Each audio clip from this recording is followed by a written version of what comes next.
Hello everyone, welcome to my new video. This is another video with my drawings for Mermay Challenge 2025. The day before yesterday I finished the Mermay Challenge, all 31 mermaids are painted and I'm so happy because I was complaining in a previous video that I was tired from Mermay Challenge, so I'm happy that I finished this. Today I'll show you 4 drawings for Mermay Challenge.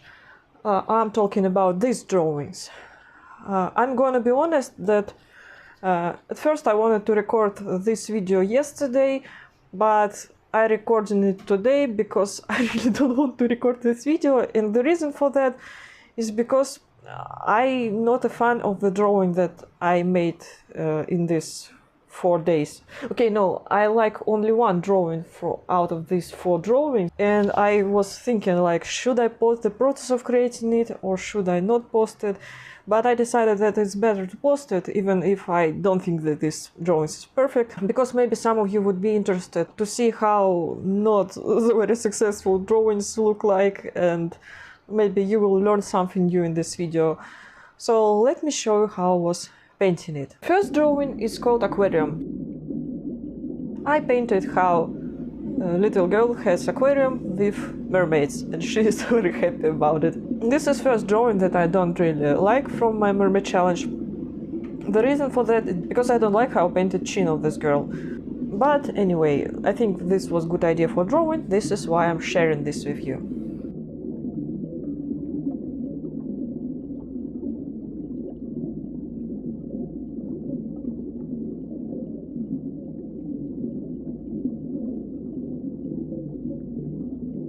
The second drawing that I don't really like is called Psychedelic. I painted a merman from imagination.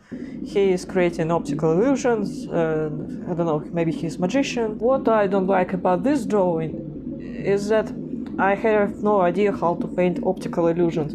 The only thing I realized that all optical illusions work because optical illusions have perfect draftsmanship. When you paint by hand, it's difficult to make this how do you call it, trippy feeling, so people would have dizziness after watching your drawing, because your lines are not perfect, and if one line is not perfect, it ruins the whole optical illusion. That's what I realized when I was drawing it. And the second thing I don't like about this drawing, I don't like how I painted anatomy. I think I could work on it more, but I was tired from drawing. This is why I left it as it is.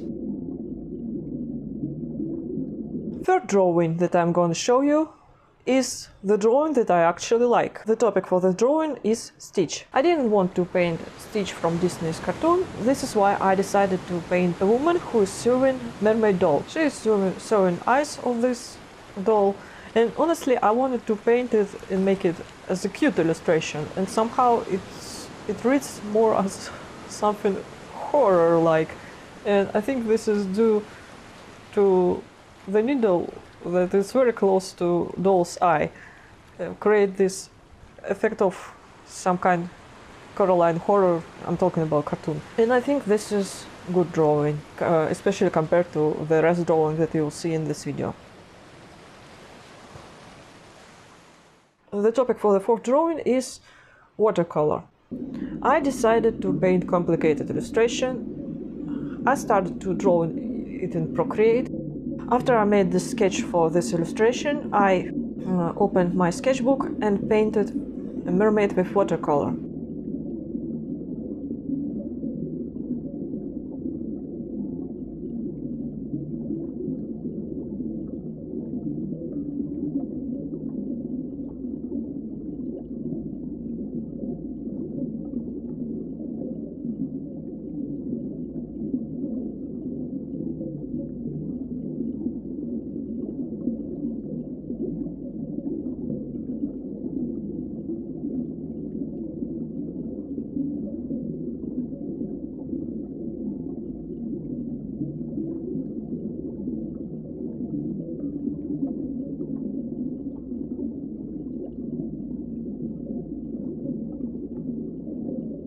Then I added this watercolor drawing to my Procreate drawing. This drawing is about digital art versus traditional art, and also about modern fashion versus old fashion.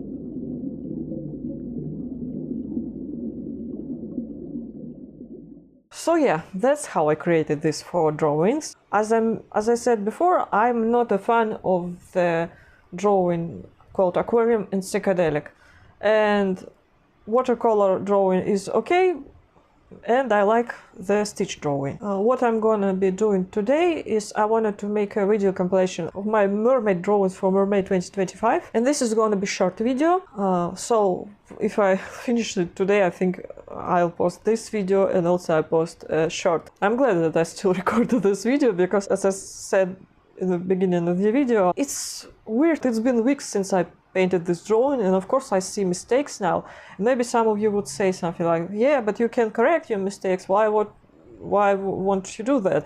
But I don't want to do that, and because I always had this rule for me personally. I know that many artists won't agree with me, but that's my personal rule, that I don't go back to my old drawings. I don't correct my old drawings, and I think I learn faster when I do that. With each drawing I need to keep in mind about mistakes I made in the past, so I won't make it in the future, but not going back to old drawings. Have you ever had this problem when you became obsessed with one particular fandom and you want to create, I don't know, paintings or maybe animations, but you have no idea what to paint and what to draw because you realize that all your animations would be pretty boring?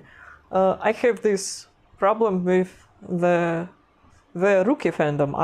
I mentioned it in the previous videos. I became very obsessed with the rookie fandom, and especially I have new OTP. I ship Lucy and Tim from the rookie. The name for pairing is Chanford. So yeah, I watched many seasons in this month, and I regret nothing. And I really wanted to draw something or paint some, maybe make animations, but also I have zero ideas for what to paint. I have ideas for other animations and I'm thinking about creating it. You know, there are 2 types of what you can be interested in. Sometimes it's your interest that you have all your life. For example, for me it's drawing and painting, and probably birds, and maybe some other, but mostly drawings and birds. It's was interest during my whole lifetime. But there are also some things that I get obsessed with for a very short period of time. For example, I watch a movie, I will be obsessed for 3 weeks, like I would be so obsessed, I would want to create fan art, animations, and then I forget about it and I start obsessed with something new. And this is, and I'm going to be honest, this feeling is very annoying because it's difficult to create something very quickly while your obsession lasts with something. I'm talking about, and by obsession I mean with series and movies, and sometimes games. For example, I have many ideas for animations, but I came up with these ideas when I was obsessed with these movies in the past, and I did not paint these animations straight away. And right now I feel like I'm not so passionate about it anymore, and this is annoying because my ideas are very good. I always see how people talk about the first direction is when artists work and create their paintings based on their passions, and the second direction, artists talk about discipline.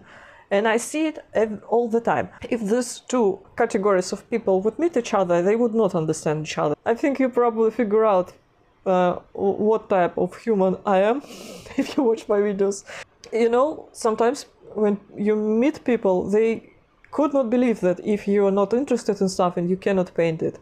They think like, you're lazy, you're lazy, you're annoying, you're this and that. You just have to be disciplined. But I know that I'm not only one. By the way, if you look at my mermaid drawings, you probably could guess which drawing I was enjoying to paint and which drawing I absolutely hated. I always had this problem when I was going for plein air. I would, for example, want to paint 3 oilitudes. There are some people who say that their first drawings are not very good and they need to paint more and more, and when they would get in this flow state, the next drawings will be better than the previous one. In my case, it was always the opposite. If I want to paint 3 oilitudes in one sitting while I'm outside. Probably my first will be the best, second would be a little worse, and third will be absolutely disaster. I hope this video was not boring. I don't have topics to talk about today, but I hope I entertained you. So thank you so much for watching. I'll see you in next videos. Bye.